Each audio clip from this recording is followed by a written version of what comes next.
You're listening to the AFTERBUZZ TV network, now the largest new media platform on the web, and your #1 source for after-show entertainment. Very good, Dean Johnson.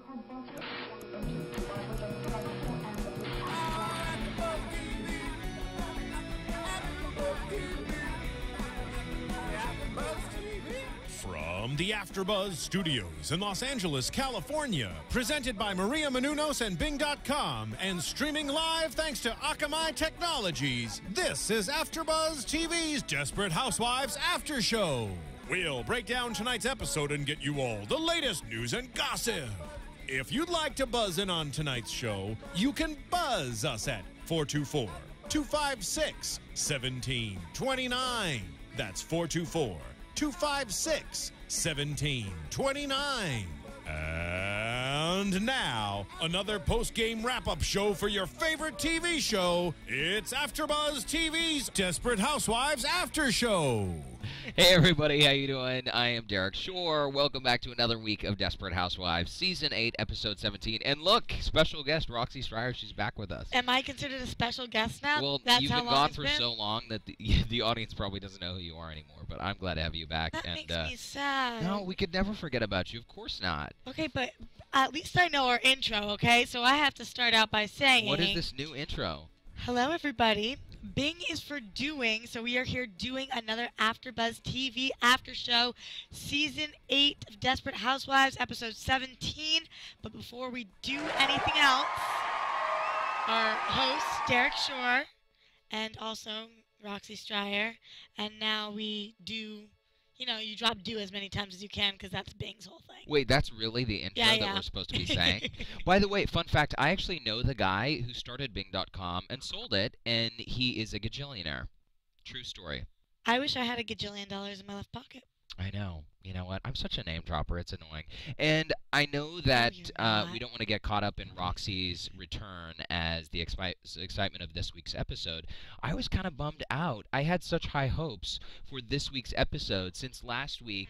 The very last thing we saw was Susan and Mike. And by the way, we will get back to you and welcoming you back. But we can't not acknowledge the fact that Mike Delfino is now dead. Right. And Susan, in the last episode, she was left on her front doorstep with his chest just gushing blood, and she's, of course, screaming. That was a pretty awful, awful way to end the last episode. But I've got to say, this week's episode, I was not feeling the tear. I didn't tear up once. You know what? I wanted to come back and be Mrs. Positive. I was going to walk in here and say, you know what? I haven't been in here in weeks. This episode was great. Let's get right into this. Let's kill it. I don't want to be the negative person who's been missing out on all these shows, but what the hell's going on? Yeah, well, you should speak your mind. I mean, I know that plenty of the viewers out there are probably going to disagree with us because we were texted earlier, or at least I was. Someone, Stormy Woods, Southern Siren, tweeted at me that she was crying throughout tonight's episode, and that's great. If it was touching for a lot of people, then great. The flashback stuff, I'm not sure if I was crazy about it, and Susan's performance, I don't know. I guess I have been more upset when Susan, I don't know, was accidentally walked in naked to her art class. This, to me, did not, I was not connecting the dots and feeling the emotion. I feel really bad. I really like Terry Hatcher. I think she, usually A+, I'll give it to her. I don't know what's going on with her right now. I just thought that she gave one of the worst performances possible, as if I could see the makeup artists coming in, putting saline solution in her eyes, making them water, walking out, filming it, having to stop, then go back in, cutting the camera. Like, I'm not even kidding you. It was all here, nothing deeper, and I could just tell. She wasn't fooling me, and I understand how somebody could look at that and say, oh, she's such a great actress. Look at her. She's crying. She's crying hysterically. She's throwing her body against Mike's. I thought that was one of the worst performances I've ever seen her give. Yeah, you know, I was not believing it either, and I think part of it may have been the fact that in the very beginning of this week's episode, we saw her sitting there on the couch maybe, and Julie, her daughter, was there before the pastor came over and knocked on the front door, and her hair looked perfect. I know they downplayed her makeup a little and made her look a little more au naturel. My feeling is, knowing Susan's character as well as we know her, I would imagine her in a robe or sweatpants on the sofa with a pile of Kleenex and just And ice cream. blubbering, just a disheveled mess. And you know, Yes. she seemed a bit shell-shocked, though. I mean, I will say, people handle a situation like this, death, a little differently, and I know that it's a very surreal experience when someone close to you dies, and so maybe she was just shell-shocked. If shell-shocked was the choice that she was making, it needed to be a stronger choice. Because this was, oh no, my goldfish. Oh, that was so weird. How'd that happen? What a bummer. What a bummer. Yeah. Instead, she needed to make a choice. I don't think they said to her, listen, you need to be shell-shocked. Listen, you need to cry. I think as an actress, she was like, I think this is what it would look like. And I'm sorry because I know that we're mostly audio. But for the people who are watching, to me it was like, okay, let me freeze my face like this as long as I can. And then nobody will notice I'm really thinking about, are tears coming? Oh, don't blink. Let me look into the light. So I'm not even kidding you. I think you have a future in directing. Thank you. I think you really do. I mean, but in thinking about this too, I get more upset. I mean, my boyfriend Matt, who's here in the studio with us tonight, refuses to come on the show for some reason. He refuses. I know. We tried. Even though he's fabulous. No, we had a little issue in the car. It's best not to pressure him into doing things he doesn't want, which I learned about him tonight.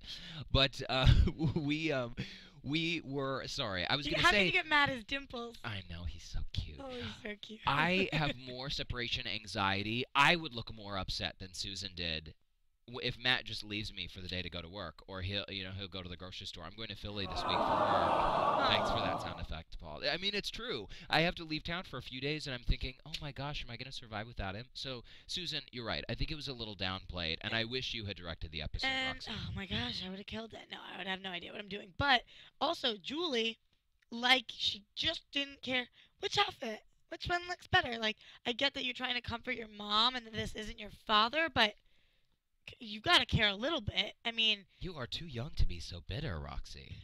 What gives? Seriously. You're right. Did you like anything about tonight's episode? And you know what? There's got to be someone out there who liked tonight's episode. If you did or if you didn't, feel free to call us 254-256-1633. We're in Studio B tonight, so I'm still learning the number. 424-256-1633. If you have any thoughts about the show. 1633? Yeah, 1633, right? 1633. You're the one who gave me the number. It Ah, better be Paul right. Arrow gave us the number. Oh, gosh. What a disaster. If you can get through the phone lines, call us and share your thoughts about the episode. I do have a few things that I liked about the episode, but I'd love to hear you come up with one first. Here's what I liked about the episode. Okay. If I didn't watch and that's enough. Okay, my turn. No, I'm kidding. and I was gonna make a joke at the same time you did, and you stepped on my toes. Okay, go for it. No, okay. If I wasn't watching the episode, and you described to me the episode, I like the premise of it. I like that we were going with the flashbacks, and that they were leading up to where we were, and people were making decisions about their life based on a death. And the very end of it, when Susan finally looks back looks forward and realizes all the things that she's not going to be able to do, and I enjoyed the thought of that. How it was executed was completely wrong. The writing, the acting, it was all. But it was, I liked the idea. It was a little off. I mean, even Gaby, who I think this season has been so tightly written. I think the acting has been phenomenal. This season's been amazing. Gaby's had so many great one-liners. What was that one-liner that Gaby said tonight? I even wrote it back because it didn't even. Oh, she was talking about the girls when there was the flashback of the girls, and it was back during Gaby's frumpy phase, and the girls were using their air horns or like ringing bells to get her to come and bring the tray of food up there. Yeah. And she said something about, oh, the girls, the food is just coming out one end, or it's coming out both ends, either their mouths or their butts, or it was just... Yeah, it doesn't stop. It's always coming out of their mouth, and if not out of their mouth, it's out of their butt. Right, it didn't work for me, and they've been so great with the writing that... Such a wah-wah. The whole thing was like, wah-wah. I think the bummer for me is, had this been any other season, had this been any other episode, I really could have enjoyed it a little more. I think the fact that we only have 5 episodes left, and, I mean, now or never, people. It's not only that, it's that this is such a monumental moment. Mike's death is the most massive thing that's happened on Wisteria Lane all season. Yeah. this is a huge deal. And last week we have all these different. They don't want you to know who could die. So we've got Juanita who's about to fall out the window. Carlos going after her. People talking about suicide. There's all different things you don't know what's going to happen. Karen And McCluskey, finally, cancer. exactly. And finally, we see that Mike's the one who dies. And this we end on that. So we're on such a high note. Oh my gosh, what just happened? And then we start this week's episode, which could be amazing. There's so much emotion involved. There's so many stories about somebody's life. This is a human's life. And the ball was completely dropped. And I would have preferred to see flashbacks of actual episodes instead of Rather than made up invented stuff. Right, so that we could at least be nostalgic about it. But these were flashbacks that, I mean, if we had actual episodes that worked and we were like, I remember that, and yes, Mike does teach them that lesson, and yes, that does happen, then it would have worked for me. But because the writers were just like, how can we make this story work? Let's add this and pretend that we had this 10 years ago or 6 seasons ago. What? You know, this is Pull from awful what to you say. I agree. If they could pull from what they had in past seasons, that would have been phenomenal. The thing that was most memorable for me about the flashback, I hate even admitting this, was that horrible wig that Tom was wearing in the Tom and Lynette flashback when they're supposedly on one of their very first dates. Date number 1. Was that the first one? Right, because Is she that what said they she doesn't have sex until the 3rd date, so they needed 2 more. Oh, okay. And she had on that great blonde Barbie wig, and she offered to pay the bill. The Tom wig was just out of control. I mean, was he in a garage band or something? Totally did not work for me. But I appreciate the fact that they try to make these characters look younger, and they do the flashback. Yeah. We see Carlos and Gaby before they're getting married, and Carlos's mother. It's kind of nice to have the perspective. I mean, as long as we're talking about Carlos and Gaby, remember the mother Carlos's mother, who was hit by the car by Andrew, Bree's son. Right. Right. So Gaby always had a tumultuous relationship with her mother-in-law, and so I think one thing we did get from that flashback tonight was a bit of perspective about how their relationship started. Mm-hmm. Carlos's mom is very overprotective. She's looking out for him. She doesn't want him to buy Gaby a very expensive wedding dress because she says, Carlos, if you buy her that dress, that woman is going to bleed you dry. Essentially, Right. you're setting a precedent, and she's going to be asking for all Right. these expensive things. Mm-hmm. And Carlos steps in and says, you know what? One more derogatory thing about Gaby, you don't come to the wedding. And that was a great moment for Gaby to be like, see, I gotcha. I won the battle. I got your son. So I thought that was useful to see that, right? Yeah. So we saw the beginnings and we understood people's relationships, but I don't really understand. So what? So why did they? It's why that moment? Why did we want to see Gaby trumping Carlos's mother? Well, here's my theory. Can I give you my theory? Okay. I think it's Yes, you because can. the series is winding down. Obviously, we all know there's only a few episodes left. But I think they're using Mike's death as a vehicle to tie up a bunch of loose ends and to sort of say, okay, this is where the series has gone, but let's tie it all back to where we first started 8 seasons ago. And it's not, even though it's 8 seasons ago, it's not 8 years ago. It's much more than that, because remember, there was that whole period of time when the Scavo kids went from 8 years old to like 18 years old. Remember, Right. there was a whole 10-year period Right. or And so. Gaby turned Yeah. fat and ugly. And even Gaby though she was rose just from kind of the- frumpy. Yeah. And she's so much funnier when she's rich, isn't she? Yeah. So I think they're using Mike's death as a vehicle to sort of wrap up some of these. But that's the thing that I don't understand. Death causes everybody to take a look at their own lives, because we're human and thinking about mortality, and it causes issues come up, what's really important to you. And I thought that this episode really could have addressed that, but it didn't. And I hope we're going to see a little more next week, because in previews from last week for this week, there was something between Tom and Lynette about, well, now they know what's really important, maybe them getting back together, but we don't see that. It's not the initial reaction of all these characters, which is in real life what I think is the initial reaction.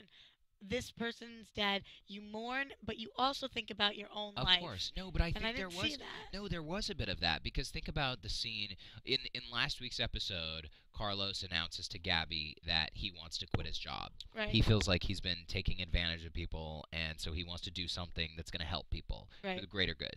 And he decides he wants to become a therapist. In this week's episode, we saw that conversation come full circle because he is reflecting and evaluating. And he had already started that process before Mike died, but now that Mike is dead, that's helped Gaby get on board with his idea. And remember, in tonight's episode, she said, you know what?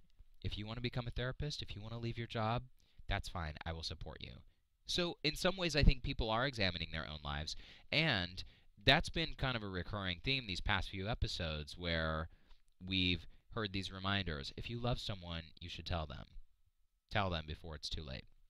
I think we're also seeing a bit of this between Tom and Lynette because it's been our theory the entire time that they're going to get back together. I still think they will. 100%.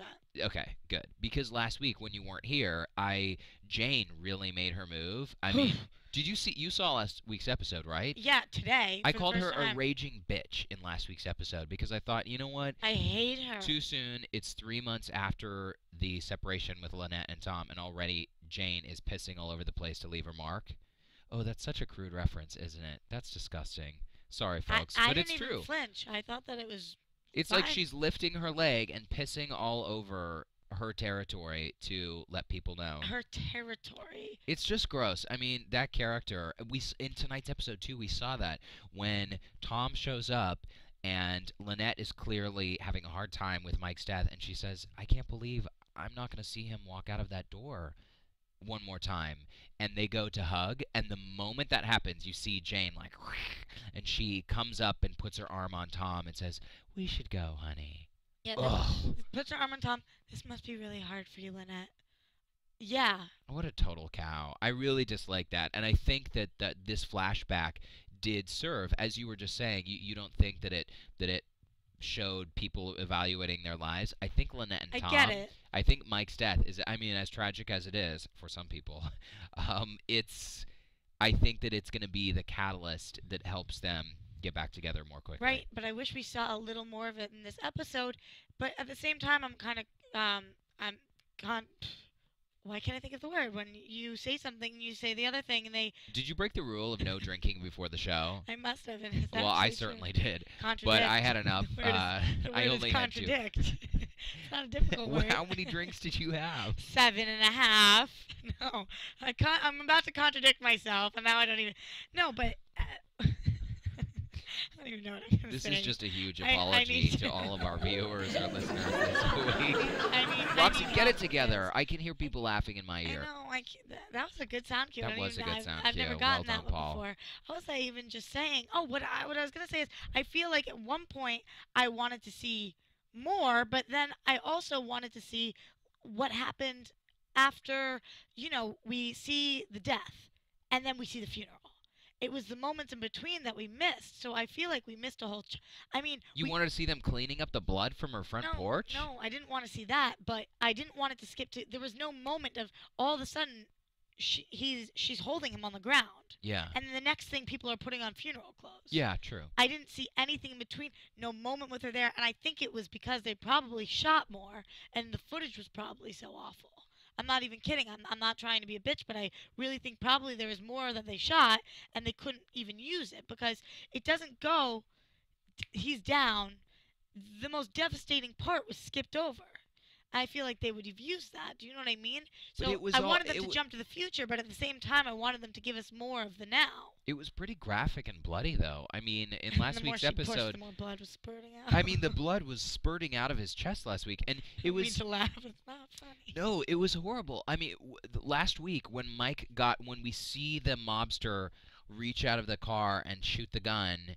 And we're coming to Mike, slow motion, and as the camera approaches him, he's getting this flashback about everything that's happened in his life. I thought that was really well done, where his whole life, flashback of the wedding and MJ and everything. And then right before the bullet hits him, I was thinking, oh, this is actually going to be really tastefully done. And all of a sudden, he gets shot in the chest and slams his body slams up against the wall, and I kind of winced because it was a little graphic. So I don't know. How do you It wasn't clean the up more graphic that I'm saying. I'm saying the emotional response right after like you're saying, the initial shock. We don't even know how much time's gone by. You We wanted don't to see the women, anything. the neighbors. I want to see the women coming over and the shot. What just happened? We hear a gunshot, and the next thing we see is a funeral. I want to see the responses. I want to see. I just feel like so much happened that we missed. Yeah. That was gold. I mean, horrible, but gold for TV. And they skipped over it, which was strange to me. But then once they skipped over it, they skipped to me to the least interesting part, which were going into the past. What do you think is the one thing that the writers could have done with this week's episode? What could they have done differently to make you more satisfied with the way things turn out? I know it's a tricky question. No, it is tricky, thinking but about it myself, like what I was saying is the only thing they could have done is had a storyline if they were gonna use flashbacks that used actual footage, and made that work. But I think they could have done it. I think they could have pulled from the past and woven it with words together. You know how they do those little the voiceovers saying, and some people da-da-da, and had their lessons be within footage that they've shot and figured that out. Yeah. But they didn't. So it was just kind of like, to me, the least interesting part was a made-up flashback, which didn't matter to me anymore. I feel like I'm being confusing, but do you know what I mean at all? No, I know what you mean. I know exactly what you mean. Huh? Let's All talk a the little bit booze is about getting Bree to for me, a I minute. Since speaking of booze, let's talk about Bree a little bit. This is Fair enough. There is so much going on with her character, and I just don't like where this is going at all, because one thing Orson did, by the way, no one knows where Orson is this episode. Did he kill himself? Did he drive his wheelchair off the George Washington Bridge? Who knows?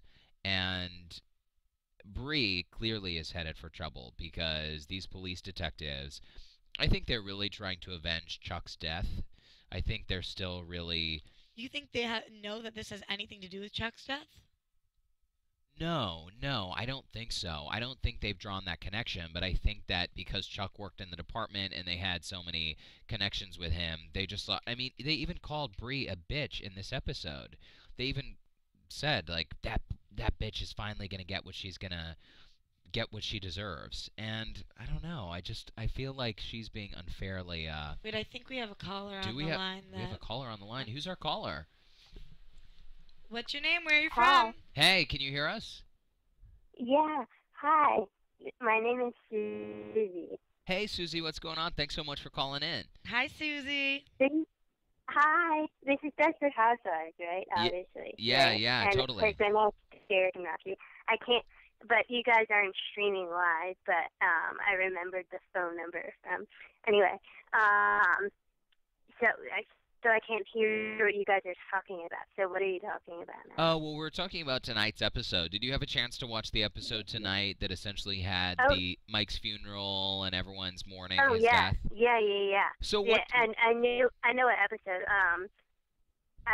Were you talking about anything specific so I can give my I opinion? was saying Just about the flashbacks in general, how they weren't pulling actual footage from previous shows, but they were making up storylines. Roxy and I Susie, Roxy and I were both a bit underwhelmed, and we've been known to cry watching Desperate Housewives together.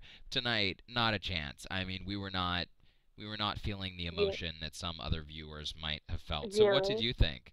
Well, I liked the flashbacks too, and I liked that they actually brought back Rex and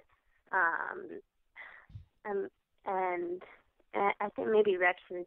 I feel like there's somebody else they brought back, but I liked that they actually brought back Rex like for new stuff, and like it was stuff that we hadn't seen before, and I didn't. I mean, I liked those. The only parts where I actually really cried were Susan and Mike's scenes and the funeral and stuff. Wow, so you really you cried then?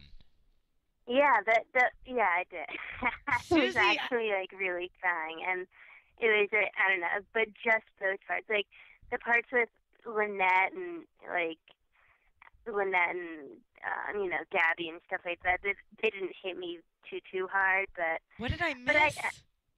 I know. See, What? the thing is, Susie, Roxy and I both feel like maybe we're a bit heartless and there's something wrong with us because honestly, it just did not work for me. Susan wasn't doing it for me tonight. I just didn't No. feel sympathy for her. Not wait, you guys didn't even cry during during the Mike and Susan parts and the No. funeral or anything. Well, I felt worse for MJ. He just looked so confused the whole time. Oh yeah. Oh, I mean, I feel bad for I MJ know. because I hope he's gonna get more acting jobs after this series I ends. I know. was so Why? not even. This is the first episode we've seen him in so long. I know. It's ridiculous. It's true, and in fact, I was telling Roxy, I think this may have been the first time we have seen MJ this entire season, right? I can't think of another time, and I don't know why that is because I think he's a great addition to the show. I'm serious. He's so cute. Okay, Yeah. now you're gonna cry. Now you're feeling emotional. Exactly. Wha- No, but the little 9-year-old does it for me. I mean, here's this kid and he's missing his father, and they totally leaped over that part of the story. That should have been a huge part of tonight's episode. Instead, they have one little scene at a burger place where he says, "Mommy, Daddy, what happens when people die? They go to heaven." And then Terry Hatcher gives a speech about how he's at a burger place in heaven. It was for me, blah de blah. I heard that, and I'm a heartless bitch again. You are such a heartless person tonight. I know. I can't help it. Susie, do you agree with anything Roxy just said, or do you think that the MJ's addition to the show worked? No, I do get what you mean, Rocky. I feel like maybe they could have made it a little bit deeper than just at a burger place or whatever. That's what I'm saying. It was so surface level. Yeah, maybe there should have been more. I like how with the flashbacks with Bree and Lynette's flashback. Or no, not Bree. Gaby and Lynette's flashback. They included Mike in they had Mike in the last. They each had 3, and then 3 little scenes or whatever, and they included Mike in their last one. So I thought that was the nice. symmetry of it was nice. Yeah. I agree with that. When you asked me what my favorite part of the episode was, I kind of said something that they didn't really do. That was my favorite. But really what I should have said is the symmetry was nice. Everything was lined up well, ending with Mike, and everything came full circle, and it was clearly thought out. I just think it was poorly acted. Yeah, yes. So Well- sue me. I mean, I love these actors. I love the show. I didn't think tonight's episode did the show justice. Yeah, and that's why. Shows what high standards I hold the show to. I was just going to say that. When you're invested in the show like we are, I think we expect the best. And so when we don't get what we feel is the best, then it doesn't, we're a bit critical. Susie, thank you so much for calling in and sharing your thoughts. And next week, if you happen to watch next week's episode, You're welcome. we'll be on at the same time. Yeah, definitely, and I'm excited to watch the video on YouTube to hear your predictions because I have no idea what's gonna happen with Bree and if Bree's just gonna go to jail or what or I'm so excited to see what happens in the last few episodes. I know. We're crazy. excited too. We'll tweet about it this week, Susie. Yeah. I'll be freaking out too. Yeah. We'll be on Twitter. Oh my gosh. So Well, I will again. talk to you guys later. Thank you so much for All right. letting me, give my opinions. But Yeah, thanks for calling in. Enjoy the rest of your evening. thank you. Thanks, Susie. I think there's something, by the way, in this studio that is making me allergic because my nose is totally running. So, Do you have allergies?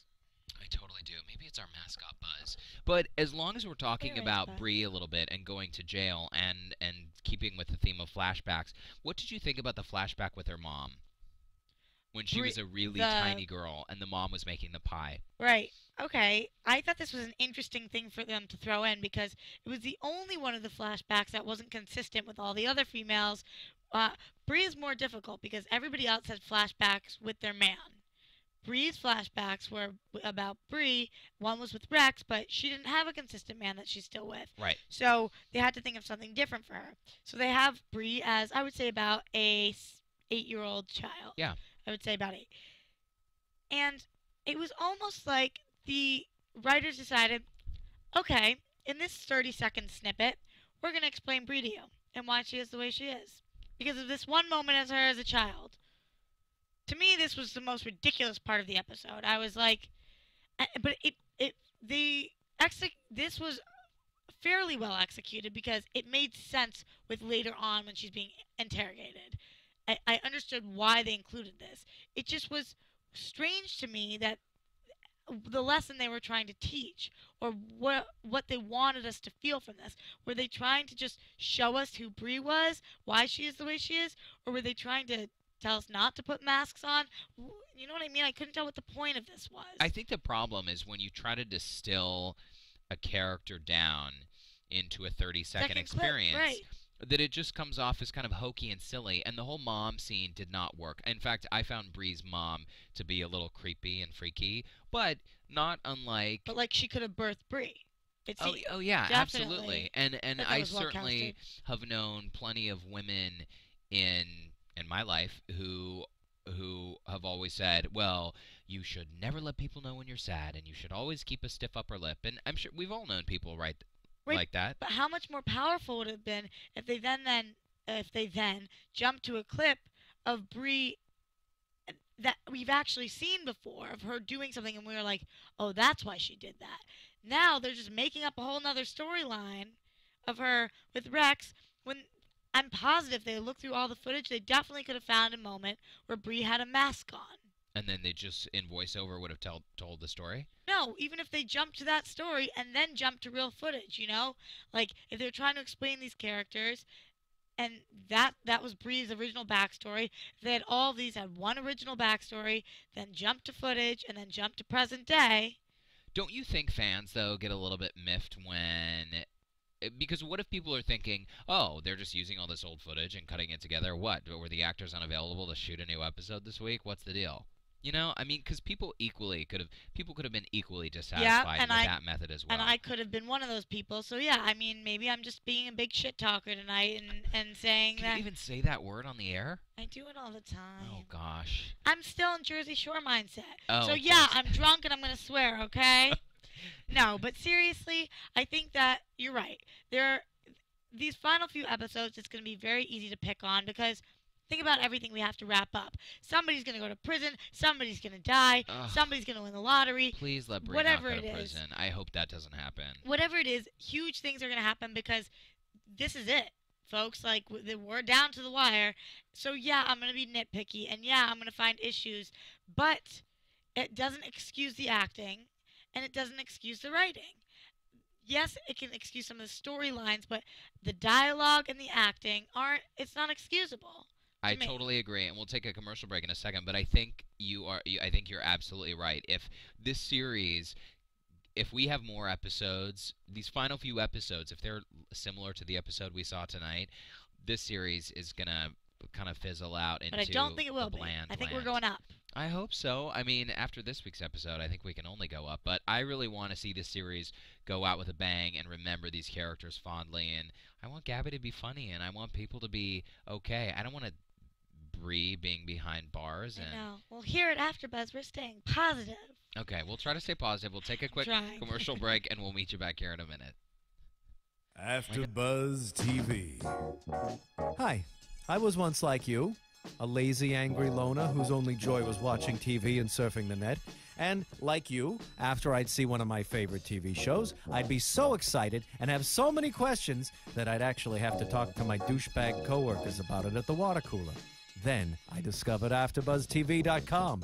AfterBuzz TV produces after-show webcasts and podcasts for TV series of all kinds, like post-game wrap-up shows for all your favorite TV shows. AfterBuzz TV hosts are industry insiders who break down episodes of shows, take calls from fans, and interview cast and crew from each series, with over 60 different after shows, from Boardwalk Empire to American Idol to Vampire Diaries to Real Housewives, and more. Now, after a night of TV, I can ignore my stupid coworkers, who I hate, and go straight to my desk and watch or listen to all my favorite AfterBuzz TV after shows, and have all the TV fan interaction I need. Thank you, AfterBuzz TV. AfterBuzz TV. What do you want to buzz about? Okay, so I have a couple things to say before we jump back Go into for it. talking about this. Number one, tomorrow night, Dancing with the Stars. Our very own Maria Menounos is on. Got to call in and vote for her if you want her to stay on. She's working her butt off every single day. So if you love her like we love her, you got to call in for her and show her the vote. Growing up. Awesome. So that's number one. And also, our iTunes. I knew that Phil wanted me to talk about something else. Our iTunes. Here's my spiel. We have been giving you guys free content this whole time. We love you to listen to us. We love you guys. We love when you comment on our YouTube. It's awesome. But we need your help. We need the iTunes ratings and comments because that's how we can keep doing this for you. So please go to iTunes, give us the stars, write comments, even if it's negative, constructive criticism. Tell us what you want to see. Tear me apart. Say you hate when I come on to the show and I'm drunk, and I'll do my best to stay sober for you, I swear. So make sure you're commenting on iTunes for us. We love comments, and you know what? We love comments. And so as long as people aren't being totally nasty, I think that disagreement and a lively discussion is much more interesting. Tell me that Terry Hatcher's performance was the best one you ever saw, and why. We'll tell you you're crazy, but you can share your mind freely. Exactly. Well, that was it. Those were my plugs. Well, those are fantastic plugs. Thank you. I'm so excited for Maria and Dancing with the Stars. She's going to be great. We've been filming a promo here, our video promo, saying Team Enough. You know, that's what they're called. Menounos. Enough. Team Enough. Just can't get enough. You know, oh my just gosh, can't get enough. that's pretty bad. Yeah, it's good. But I'll go with it. Amazing. I'll go with okay, it's amazing. Okay, whatever. Okay, so let's talk a little bit about predictions. Good luck, Maria, on Dancing with the Stars tomorrow night. We will all be watching. Predictions for the show. Oh my gosh, where do we even begin? Okay. Here we begin. Yeah, this is what I have written down for previews because that's where all I can start. Okay. Gaby says she's getting a job. Because Carlos, whatever, the health insurance is gone, and now Gaby's getting a job. She can't get people. She cannot get a job. So she should go back to modeling. Okay, so we have a handful of episodes left. Carlos is going to become a therapist, so next episode is going to open and Carlos is going to be talking to someone while they're on a fainting couch. And Gabby's going to be at the local taco stand. Yes. She is not going to get a job. And then the series ends and we think of their future together. They're lucky the series is ending because we don't want to see a poor Gaby Carlos, and that's where they're going to go. We don't want to see a single parent Terry Hatcher, and that's where it's going to go. Totally. There's so many things. It's like, I don't want to see that, but it makes for a great ending. No, it doesn't. No, it doesn't. Because a poor Gaby is a boring Gaby. But the ending, it's good. Cut it off right before she gets there. No, it doesn't. Roxy, we can't. Desperate Housewives, you can't have people killing themselves all over America because they've identified with these characters. I mean, there's got to be one shred of hope when this series is over. I know. Okay, that's true. When so Lynette and Tom getting back together, which we're predicting, is our bit of hope. I think Lynette and Tom can definitely offer a bit of hope. And throughout this entire process, these entire 8 seasons, this show was such an unexpected hit. 8 years ago, when this first started, the pilot episode, very first season, it aired. There's Terry Hatcher naked in the shrubs in her front yard, and immediately they had a hit on their hands. Yeah. Because we've been talking about real life stuff that everyone deals with, and I can relate to plenty of the characters on the show. I mean, you know, I'm convinced I'm Lynette. And no, I'm kidding. No, I'm really not kidding. But I think that because people have, you know, infidelity and, oh my gosh, suicide, rape, race, gender, gay neighbors adopting babies. I mean, all of this stuff that happens in real life, we can each pick out like, oh, that's happened to me, or oh, that's happened to someone I love. And that's what's great about the show. So if the series ends and everyone is dead and single and raising adopted babies or behind bars, what does that leave us? That I'm not sure, but it does bring up an interesting question. What is that? Andrew with his new fiance. Yeah, what was up with that? So is that giving us a little bit of hope? Like, is that his beard? That's just confusion all around. He doesn't need a beard. Everyone knows he's gay. I think the worst thing in the entire world would be to come out of the closet and then find out that you were, or say that you weren't gay. I don't even know. Do you think this is a cover? Like, you know, he went through everything. He got kicked out of his house and everything, and then to say, never mind, just kidding. It seems really ridiculous, but I mean, I know people in real life who have come out and then said, oh, maybe I'm not gay. I mean, I don't know. And for me, there was never a question. It was never, it was just, you know. I don't understand how there could be. You know what you want. Yeah, exactly. And but I so mean, Andrew's always seemed to know what he wants, and now that's his name, right? Andrew, yeah, Andrew. Bree's son. And what we're talking about is in tonight's episode. What the hell are they talking about? The tease for next week showed Andrew coming home and saying, "Mom, I'm engaged," and it's this beautiful woman. This woman standing next to him, and she was like, excuse me, I'm here. You're queer. I'm used to it." Which is an old play on "We're here, we're queer, get used to it" from the 80s or 90s. When was that, Matt? Who knows? It was before our time. But who knows? I mean, that's a little confusing. I thought it was very confusing. Oh, by the way, Andrew was engaged to a man at one point, right? Weren't they married? I think so. I think he was in a serious relationship. So much has happened in the past 8 seasons and even tonight, I was so shocked you pulled out the name Rex. You were like, oh, that's Rex, Bree's ex-husband. And I was like, oh. Yes, it is. Yeah, I knew that. Things go, I forget. People come, people go. People are married, then they're divorced. Rex should be cast on Desperate Douchebags because his character was a total douche in tonight's episode, saying, oh, you feel that way? That's stupid. Who says that? Desperate Douchebags is our show that we're planning. I know. Yeah, that's Roxy's new series. And by the way, Paul, we didn't even talk a little about news and gossip, so why don't we throw in some news and gossip here? Because I know we're all over the place tonight, but there actually is a bit of news and gossip. Yeah. And you have to fill me in because I was tweeting at you different trial updates, but I don't even know. Don't even worry about it. You've been in Cabo. You have better things to worry about than Mark Cherry. Yeah, but you can't tell because I'm still pale as this white thing next to me. Good thing you had sunscreen. Okay, well, folks, here is the deal. It was a big week in this Desperate Housewives trial that's been ongoing. If you've been watching the news at all, you know that there have been some pretty dramatic moments in the courtroom. Of course, last week, a week and a half ago, we had one of the witnesses on the stand who We're talking about Mark Cherry and Nicolette Sheridan. Exactly. And if you haven't heard about this lawsuit, a couple of things. First of all, where the hell have you been? Secondly, essentially the gist is Nicolette Sheridan is suing for $5.7 million. And what a sweetheart. Her team, well, what they're saying is that because of this incident that occurred on set back in 2008 with Mark Cherry when he tapped her on the back of the head, he says for artistic direction, she says it was abuse, despite the fact that she didn't take an aspirin, she didn't go to the hospital, she didn't see a set medic. She appeared to be fine. She's saying it was abuse. That's what she's saying. Right. Well, then, the big issue that is to be decided in court is whether or not her character was killed off as payback because of the way she responded to that incident. Right. So they're saying, was this a revenge firing by Mark Cherry? Plenty of witnesses have testified that Mark Cherry had already discussed killing off her character. So her character, they say, Mark Cherry's team, they say she was a goner no matter what. Here's what I think. What? Even if he just didn't like her and wanted her off the show and that was firing, fine. Fine by me. If the woman is crazy and she's a bitch and she's making your life hard, there are so many actresses that would work for free. You can hit them all you want.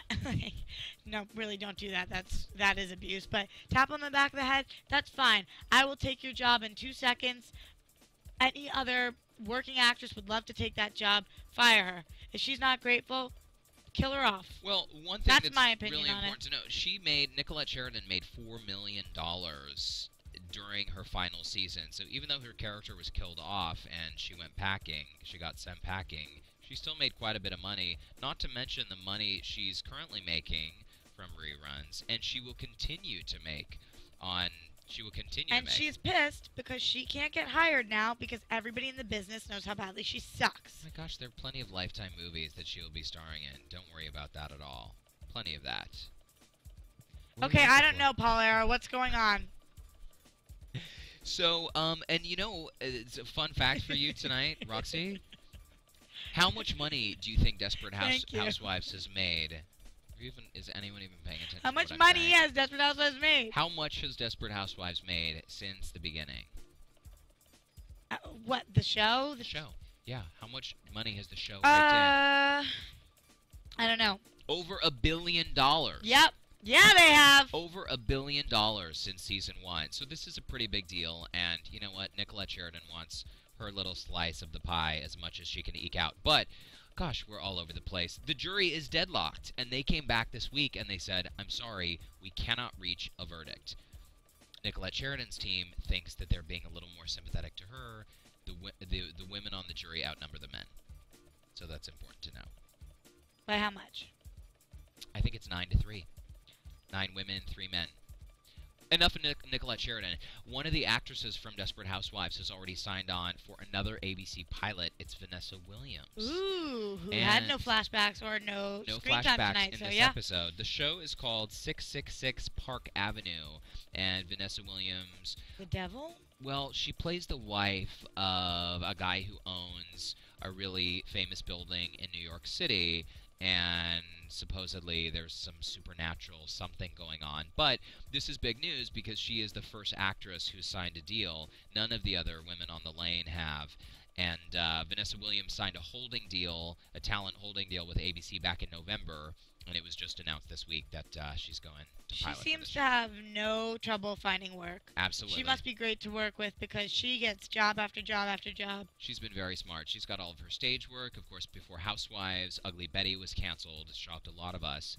But she was great on it, and... She was phenomenal. Yeah. So, who knows? Next week, maybe we'll have a verdict in this trial. I hope so, because frankly, I'm tired of hearing about it. I'm sure Mark Cherry is tired of going to court and dealing with this. So because he doesn't have other things to do. I'm sure he's just not sitting very at home busy all guy, day. you know. So that's your news and gossip for this week. That was some good ones. Pretty good, I like right? that. Well, let's wrap up the show, but but before we go, just a couple more predictions. I know we started chatting about this, but you think you have to ask me questions because I can't even come up with predictions myself. Okay, right now. Your AfterBuzz TV predictions. I think Bree is the big question is mark. That a new one? It looks like I know. I've never heard that sound effect before. That's pretty good. I like it, it. Paul. Is she gonna end up behind bars? Because it sure seems to be going that way. Yeah. Plain and simple. Yeah. Okay, moving on. I think so. Well, she can't go to prison right away because we heard them say tonight they're not going to arrest her right away. I think the last episode, she'll be going away. Okay. And she'll take the rap for everybody and say it was 100% just her. Wow. Okay. What about Renee and Ben? Wedding bells? I think they'll move to New York. I just thought of that on the spot, but I kind of think they will. You're just making this stuff up now. Gaby and Carlos, will he really leave his job? Yep. Yeah, I do think Okay, folks. Well, thanks so much for tuning in. Roxy is certainly checked out, so I might as well check out as well. Matt, thanks for coming in and being our silent guest in the studio. Not checked out. Paul, thank you for switching and doing and telling me to pull my shirt down. And being our wardrobe, stylist. We appreciate Paul it. Arrow, everyone. No, seriously, I think this week I was a bit thrown off by this episode. Who the F-bombs knows what's going to happen in next week's episode? Because we're at ground zero, so the only place to go is up. I hope so. I hope so. I know so. We didn't love this week, but hopefully the next episodes will improve. Yep. So thanks so much for tuning in tonight. And if you have any thoughts about the show, you want to tweet at us, at Roxy Striar, or at Derrick Shore, at AfterBuzz, hashtag Desperate Housewives, then we'll try to include your comments on next week's show. So for all of us here, thanks. Enjoy the rest of your week, and we'll see you back here next week, same time, same place. From Bing.com, executive producers Maria Menounos, Kevin Undergaro, Phil Svitek, and the entire AfterBuzz TV staff, we would like to thank you for listening to the AfterBuzz TV network. To watch or listen to other after shows and post comments or questions, be sure to visit AfterBuzzTV.com. I'm Sir Richard Wentworth, and this has been a presentation of AfterBuzz TV. Buzz you later. The views expressed herein are those of the hosts only and do not necessarily reflect the views of AfterBuzz TV or its owners or principals.